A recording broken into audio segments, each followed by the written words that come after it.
Grace of our Lord Jesus Christ, the love of God, and the fellowship of the Holy Ghost be with us all evermore. Amen. Amen. All righty. How's everybody doing this week? Good? It's very springish outside today.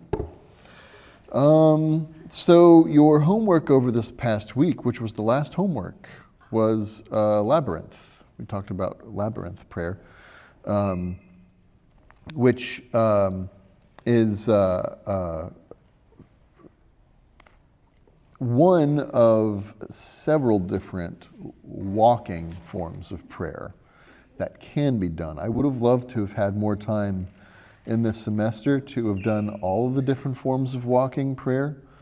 A labyrinth is one of them. We also talked about nature meditation, which can be another. Today in church, today's Rogation Sunday, and you do the litany on Rogation days. Rogare is to ask in Latin, and it's a time of preparation leading up to the Ascension. So we'll be doing the Rogation procession today. Processions are another form of walking prayer, but you know, with all of that, the one that we did was the Labyrinth, and hopefully you got a chance to do that. I gave you sort of two options for homework. It was either go to one of the local labyrinths. We mentioned there's one at St. John's. There's one at, what was it? What's that university, the Catholic one? Merrimack. Yeah, that's it. Merrimack. There's one at Merrimack. And then you said that there was one at St. Peter's. That's right. Is there?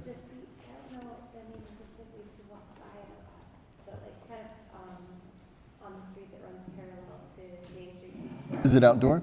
Yeah. That's awesome. So, oh, cool. But or the other option for your homework was to do one of these finger labyrinths. All of them are very, very interesting. But anyways, hopefully you got a chance to do some of that homework. And I would love to hear your thoughts. Some new realizations that you had, or your experience, struggles, whatever went along with that. So let's turn it over to you. Let's hear how it went.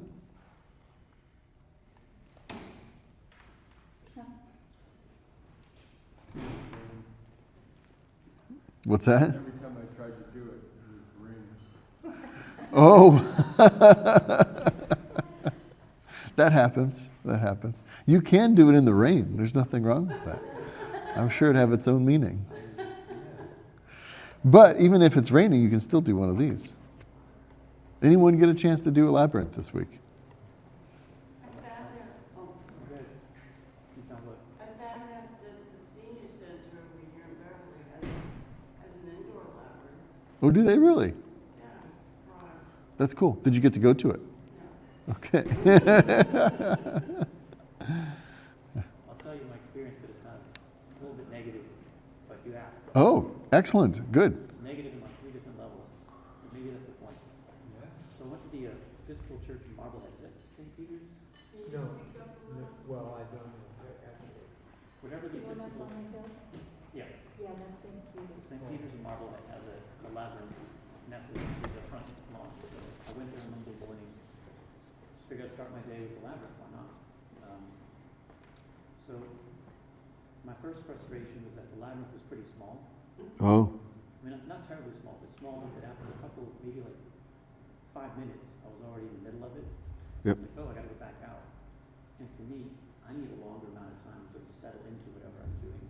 Yep. So it's good that they have it.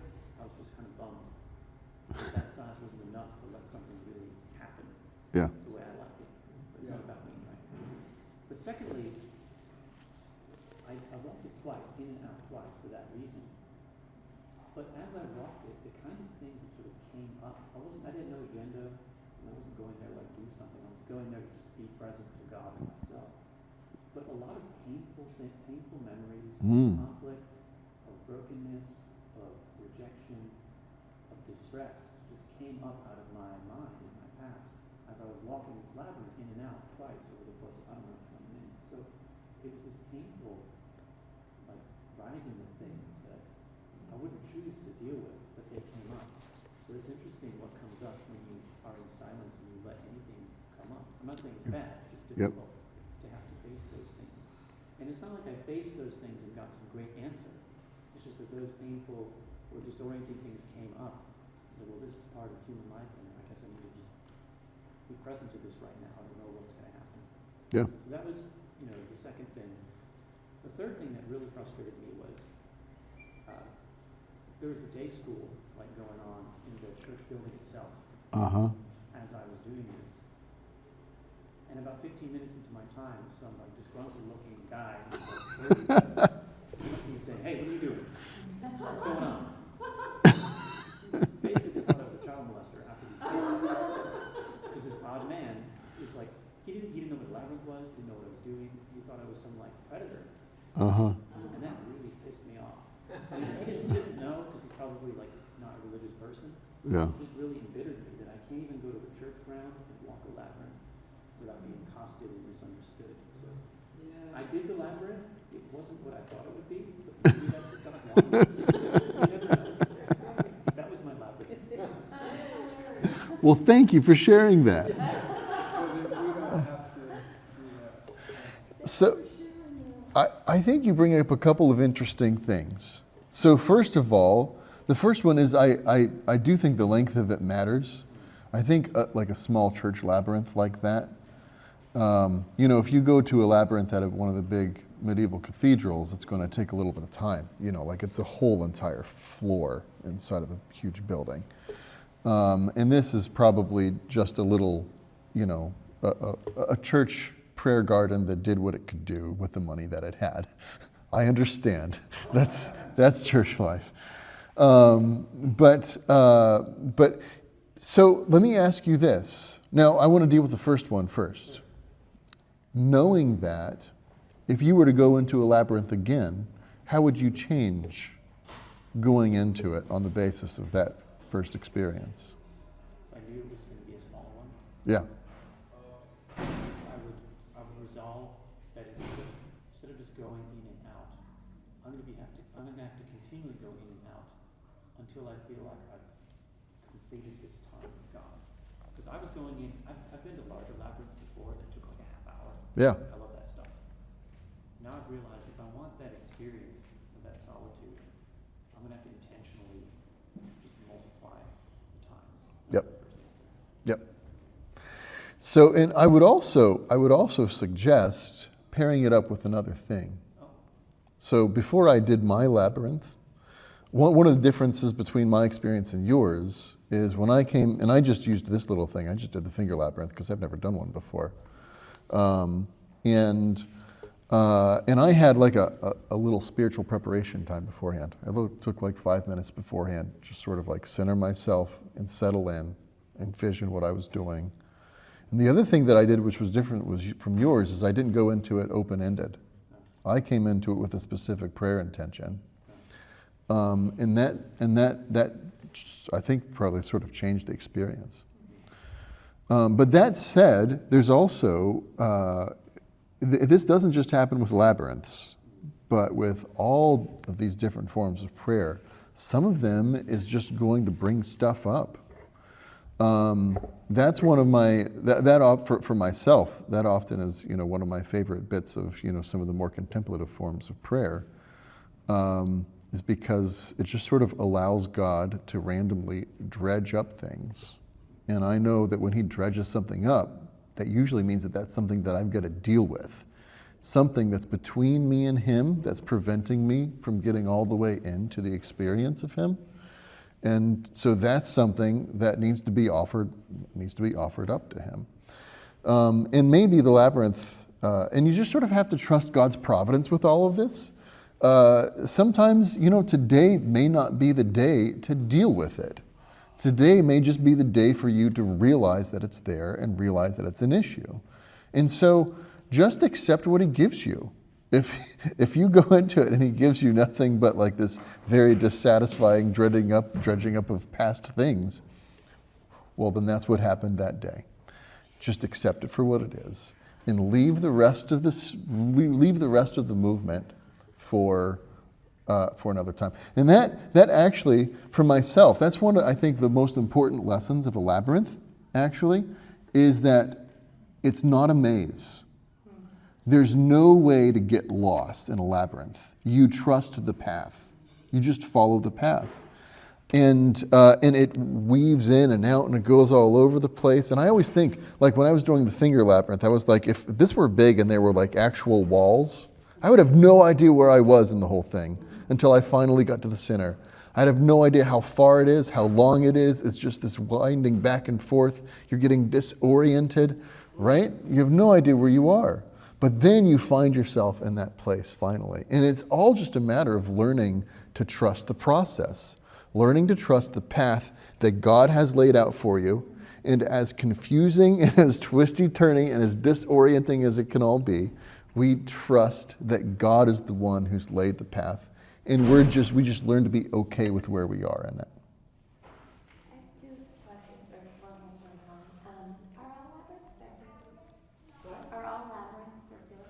No, Okay. And then the other thing, I have one in my classroom that I bought, but it's like a finger labyrinth, but it is wood and it's carved with like the divots Yeah. in it. Mm-hmm.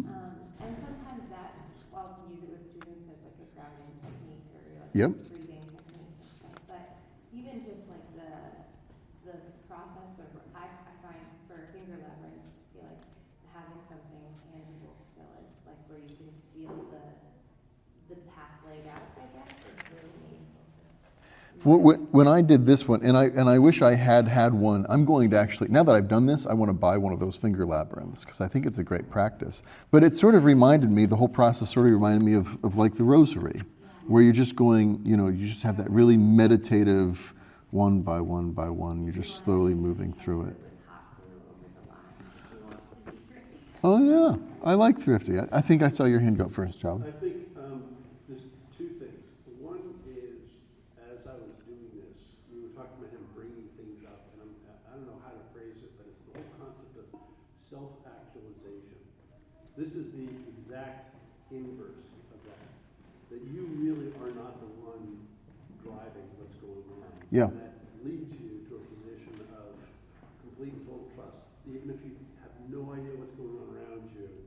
So that was one of the sort of inversions, and I think that's came out of, again, coping mechanisms or whatever. Yep. The second one is you were talking about things that are physical. I've done a couple of 3D printing of some objects for Brian and for Samuel and stuff like that, and it's like I would be willing, if people are interested, to take a pattern that exists somewhere, Yeah. scale it, and then 3D print. You can have one. You can actually do. This one right here.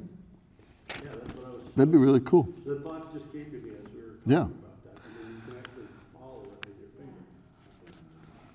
finger. Terry? In the case with going into a very small one, for someone like yourself who's very tall, you could try doing what's probably a stretch for you in a sense, not pun intended, but taking baby steps in a small one. Oh. Very small steps would probably serve the same purpose as taking big strides for a short person. That's a really interesting, and I was actually thinking of mentioning that sort of thing, because when I did this, I found that I really couldn't go very fast, or I'd end up on the wrong track. And I'd have to start over again. And I think that there's really something about that having to really like pace yourself and go slowly and intentionally, step by step. I think that's a really good point. Like the walk of a believer. It is. Submitting to God's like plan for you, but also I think so often we want to rush to the thing, to the end goal. We do. To limitation can actually slow us down. It's just a really fascinating thing to think about, the way a labyrinth Yeah. kind of mirrors lessons that our lifelong lessons for a believer in submitting to what God has for us in the next step. Yep. And there can be different purposes. Each of these different forms of prayer that we've learned each has like different purposes and different functions. Some of them, like Lectio Divina, help us come to new revelations. And I think there are others, like the Labyrinth, which is really just there to remind us of the basics. Like this is a sort of a fundamentals meditation, where this is just a reminder of what life is really about and how we're supposed to go through it. There were a couple. I want to get on to our final lesson because today is our last day of class for this semester. But there were just a couple of other things that I wanted to mention from my own personal experience. So when I came in, like I said, when I came into the Labyrinth, I had some prep time ahead of time, and I came to it with a prayer intention in mind. What really struck me, and Charlie, you mentioned this last week, is that it starts off, at least this one from Chartres Cathedral, starts off by getting like really close to the center. Like it's almost tantalizing. Like you go so close, and then the rest of it is just like this slow moving away from it. And my goodness, how much like life that can be. Where like you seem so close, but it's just not yet tangible. And that's so much like the spiritual life too, this sort of already but not yet, where we've sort of, we have 1 foot in heaven and 1 foot on earth, and we're just not quite there yet. And so much of the Christian life is just this waiting for the fulfillment of the promises that we've already got the first fruits of. Like we've already got this taste of our heavenly reality, but just enough to make us want more. And not to get it. There's another thing you noticed in the pattern is what happens. It goes very close, then it works its way out, and then it jumps over to another quadrant. It does. And it starts again. And I think if you think of those quadrants as different parts of your life, then that's part of it is you're working in one, and then you move into another. Yep. And you start filling that out, and then you actually go out to the outside first, where you might get a broader view. It reminded me of one of the phrases that C.S. Lewis did when he said there was, if you stand at the, Switzerland or whatever on a mountain, and you look down and you see a town, the direct line is very short, but to get there, you have to follow all of these circuitous paths all the way around it. And I was like, same thing is this that you're talking about. It's like, Yep. there is no straight path. One thing that I really appreciated about it was, so if I were to make a labyrinth, I'd be much more logical about it. Like it'd be more direct. Like it would probably just go like this and then like this. But yeah, this didn't do that. It had this really balanced approach, I found, where you sort of go in and you do a quadrant, and then the next quadrant, and the next quadrant, and the next quadrant, and then you go back this one, that one, that one, that one, and that, and then right before, like at the end, I was like, my goodness, how do you get to the center? And then boom, right when you sort of least expect it, after all this, boom, you're to the middle. And I found that really, and I sort of just appreciated the balance and the poetry of it. It's like poetry without words, and this sort of very, very even approach to the center. And the other thing that I noticed about it, when I first saw this labyrinth, I was kind of disappointed because I was like, I wanted it to be like crossish, and it was just a circle. I'm like, eh. But as I was doing the quadrants, I realized, it is a cross, because it does have 4 quadrants. And anything with 4 quadrants forms a cross. And you can kind of see it, actually, if you look at where each one turns back. It just sort of made me realize how the cross is sort of hidden in life. Like, you may not even be able to see it, but it's there. And sometimes you have to go through the experience all the way before you can really see the purpose of it. And it's so easy to get lost in the midst of it, especially if it's a difficult or suffering experience. You just start to think, this is it. This is all there is. Everything just sucks, But it's not until you've actually pushed all the way through all of the difficulties that you finally can look back and see, oh, there it was the whole time. I was in it. I was there, like it was there happening. You know about laminin, don't you? About what? Laminin. Laminin is the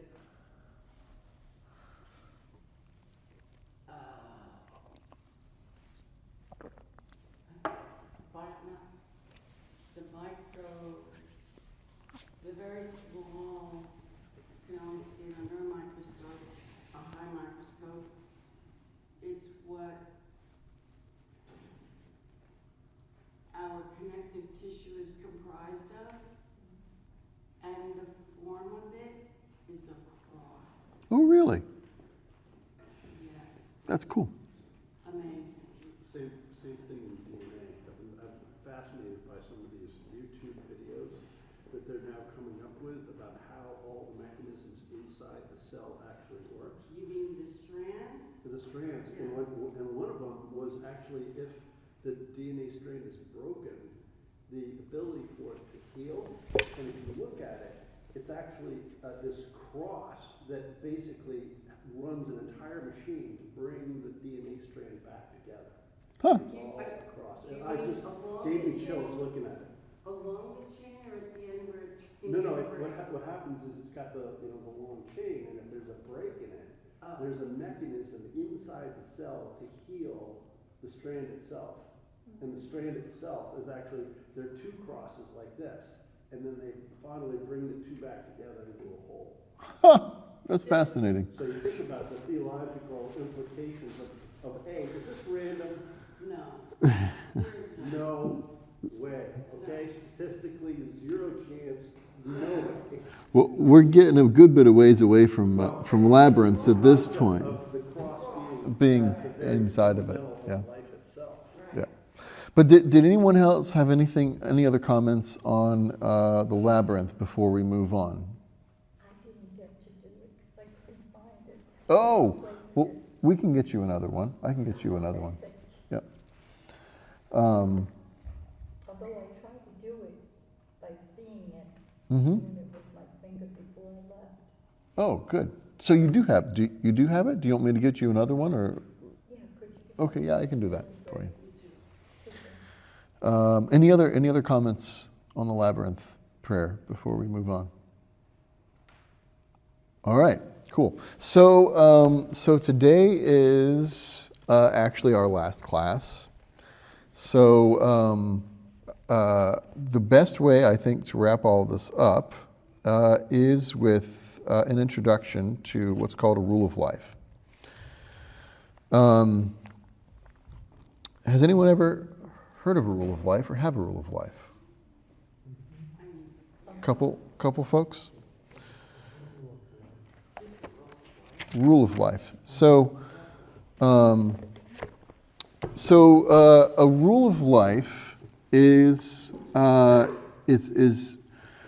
it's sort of like rule, R-U-L-E, of Rule of life. Oh, Yes. okay, that's what you're saying. yeah. So a rule of life is it's kind of like an exercise regimen.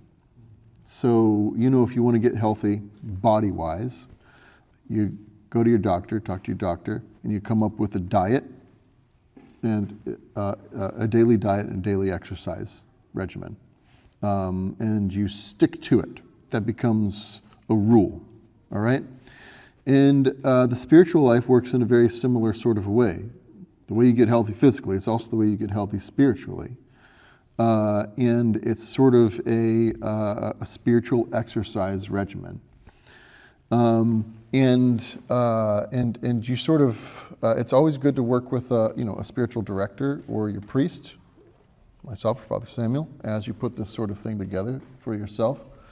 But the idea is it's just sort of a spiritual rule that you follow on. I like to do it on a daily, monthly, and yearly basis, so that you kind of come daily, weekly, monthly, and yearly basis. So you kind of come up with a full sort of schedule for yourself. And the idea is that you just stick with it.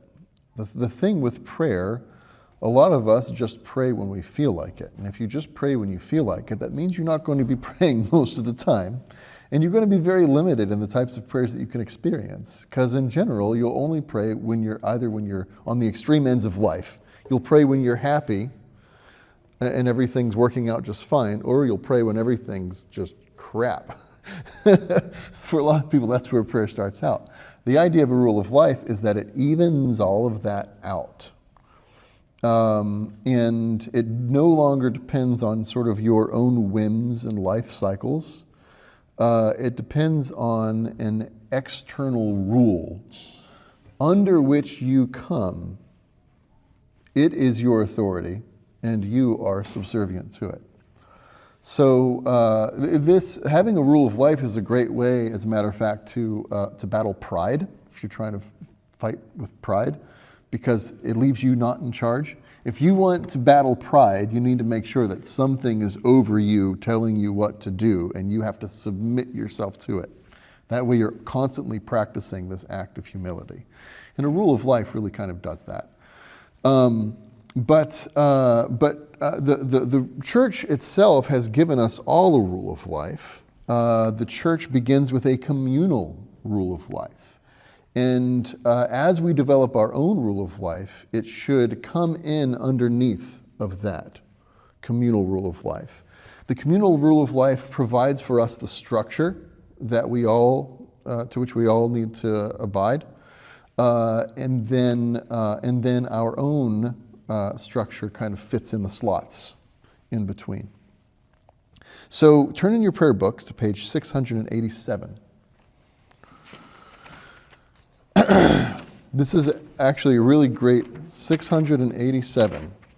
This is actually a really great introduction to the church's rule of life.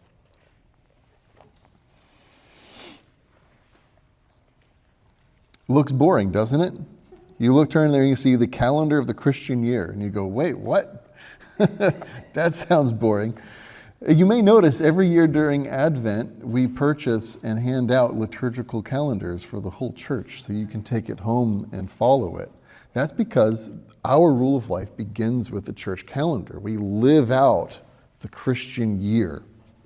And by living out the Christian year, we live out the Christian faith. And within it is the entire structure of the Christian life, okay?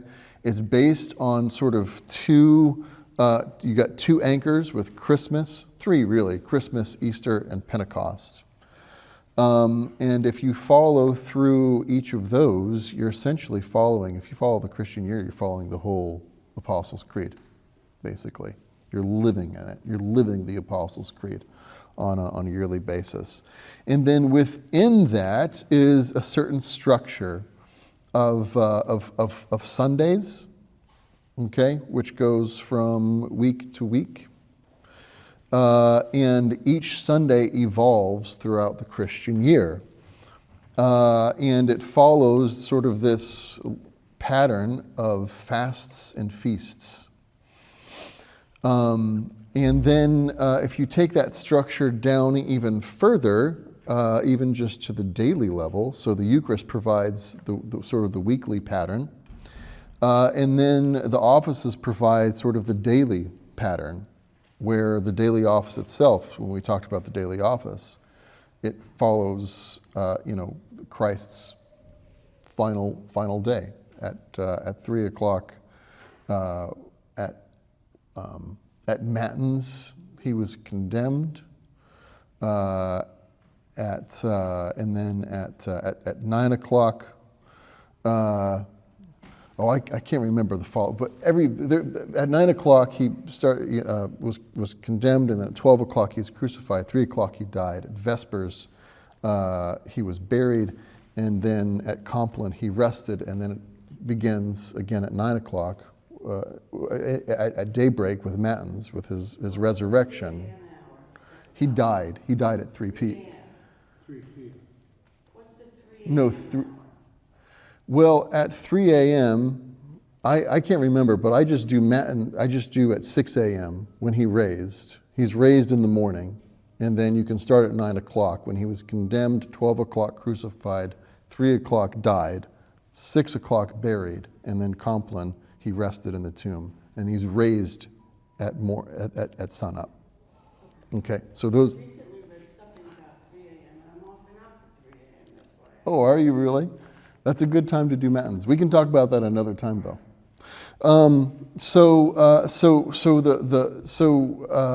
The whole entire liturgy of the church is sort of a rule of life that connects us with the fundamentals of our faith. And so the church's rule of life is essentially following that pattern. The daily office is something to which we are all bound. So morning and evening prayer at the very least is just sort of our daily cycle of prayer. And then the Eucharist provides us with our weekly communal cycle of prayer. And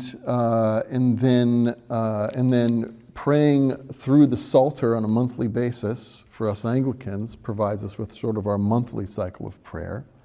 And then keeping the feasts and fasts of the church provides us with our yearly cycle of prayer. Advent, Christmas, Epiphany, Lent, Easter, Pentecost, Trinity-tide. And even within that, there's a weekly cycle of fasting as well, which is on Fridays. Every Friday should be a day of abstinence in remembrance of our Lord's death. So if you keep this cycle, so this should provide sort of the anchor for your rule of life. Daily office and weekly Eucharist and yearly cycle of feasts and fasts. If you're doing those three things, you're following our communal rule of life as Anglicans. Now, after that, what you want to do, a great Anglican spiritual author named Martin Thornton wrote a great book called English Spirituality. And he gives us sort of like the three bare bones of Anglican spirituality, which is office and sacrament. So that's what we've just talked about, the daily office and the weekly Eucharist. And then the third level of that is private devotion. That's the part that's up to you. So those first two are the communal side of it, daily office and Eucharist. The final part of it is private devotion. And everything that we've covered in this class over the past 2 semesters can be subsumed for the most part under private devotion. So you've probably done, learned some forms of prayer here with which you really connected. Or maybe you've run into some forms of prayer that have been difficult. Go look over your syllabus and it just sort of, in discussion with, a priest or a spiritual director, you can work out a daily regimen for what you're going to do, or a weekly regimen. I myself, I just sort of have brought, I weave in all of these different forms all throughout the day, and some things fit for better times for different times of the day. And it should, you should think of it sort of like lifting weights in a sense. You should always be stretching yourself. Your prayer life should never get too comfortable. Because if you're not being stretched, you're not growing. If you're not doing something difficult, you're not getting stronger. And so the goal here, honestly, is to learn to pray without ceasing. And now that you sort of have seen the buffet of Christian prayer and all the things that are available to you, you can see how it's just certain things fit well in different places. Try to make sure that you have some time for some sort of silent, quiet, contemplative prayer. Try to make sure that, when you're doing the daily things of life, you're sort of weaving in, practicing the presence, and developing an awareness of God and of His constant presence. When I'm doing active tasks, I almost always have some prayer beads close by. because if it's just an easy way to just keep praying and keep moving through it. When you can even have your hand in your pocket and just sort of be praying. Most of you probably had no idea that this whole time I've been doing prayer beads in my pocket. And it just becomes, becomes that constant habit that is with you perpetually. And the more skilled that you get with all these different forms of prayer, the more you're able to just sort of weave them together. So throughout this class, I've been telling you, just practice this. Don't mix it with other things. Now is a good time to start, bringing it in, mixing it with other things. When you go on a walk, you can go on a walk and make that a nature meditation, and you can have Christian music playing or have the Bible going on and be practicing the presence of God, all three of those simultaneously. And Who cares if anybody sees the prayer beads in your hand? well, no, yeah, of course. And so oftentimes when I do a nature meditation myself, I've usually got some prayer beads that are going on. So this, your homework now, and this is really your homework for the rest of your life, is I want you to go home and I want you to write out a rule of life. Maybe you've never done this intentionally before. It's a way of bringing intentionality to your prayer life. And I try to visit mine on a yearly basis and look at it and say, what's working, what's not working, what needs to be changed? Do I need to up this or down this? What do we need to do to adjust this? And like I said, it's always ideal that you do this, with either a priest or with a spiritual director. It's always good to have that sort of oversight. Everyone should have someone over them. Every lay person should have a priest, and every priest should have a bishop, and every bishop should have a college of bishops, and the college of bishops has the sacred tradition. Everyone is under something, and that's good for us as well. So I would encourage you to do that. And oftentimes when I encourage someone to do this for the first time, I encourage them to start off with sort of quadrants. I always like to do the daily, weekly, monthly, and yearly, and start off with the church's communal rule of life, which is daily office, weekly sacrament, monthly psalter, and yearly feasts and fasts of the church. Once you have those filled in, then you start filling in your own. Maybe daily you want to make sure you do Lectio Divina, practicing the presence and prayer beads. And have specific times for those things. And then, maybe weekly you want to do something communal. Maybe you're going to go to a small group, or you're going to meet with a spiritual friend. And then, on a yearly basis, maybe you can make sure that once a year you take some sort of a spiritual retreat, or something along those lines. But I find it's really good to just sort of go through that and fill in the blanks. And like I said, always try to be challenging yourself and pushing yourself forward into the next sort of the next level. And do it in conversation with a spiritual director or a priest. So are there any thoughts or questions about that before we close down? I do that anyways. Good. I analyze my day, how I said things, or who I said it to, or who I spoke to as a conversation. And I go into prayer and I ask the Lord, tell me, let me know through a sign today when I go out this door, if I'm doing what you want me to do and say what you want me to say. Yeah. A spiritual examen is a good thing to have on a daily basis. Yep. Daily or weekly. Yep. So. We may not have time for this, but the kind of rule of life you're describing is similar to Mark Thornton's. It's emphasizing prayer and spiritual practices.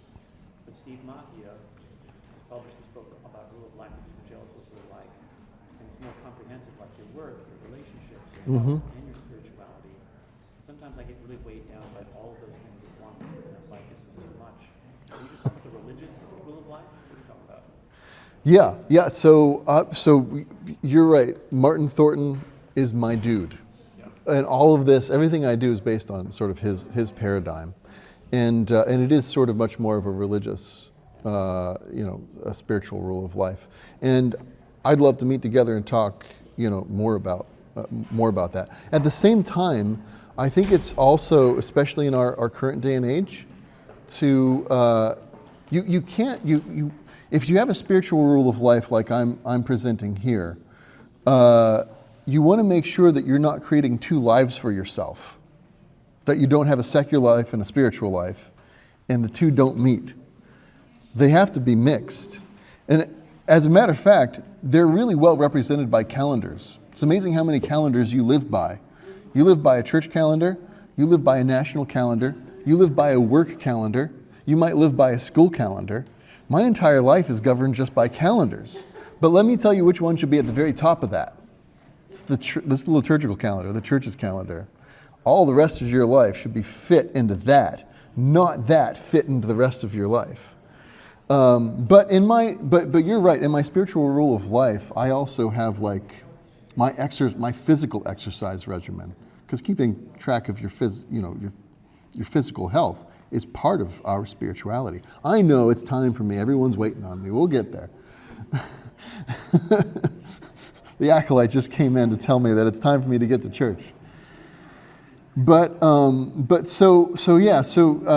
As Dan was mentioning, you can take your rule of life and expand it out into all the rest of your life and make sure that you have a healthy work-life balance, not just in the spiritual things, but in all of the things that you do. And that is, I think that's a good direction to go with it. Make sure that that's at least represented. So You said at the very end of the Mass, you are sending the lay people out into the world. that's right. To be light and salt and light. So there has to be something to that is a balance between your highest and what your role is out in the world. That's right. Yep. All right, good. Well, this has been a good class. I've enjoyed it immensely. If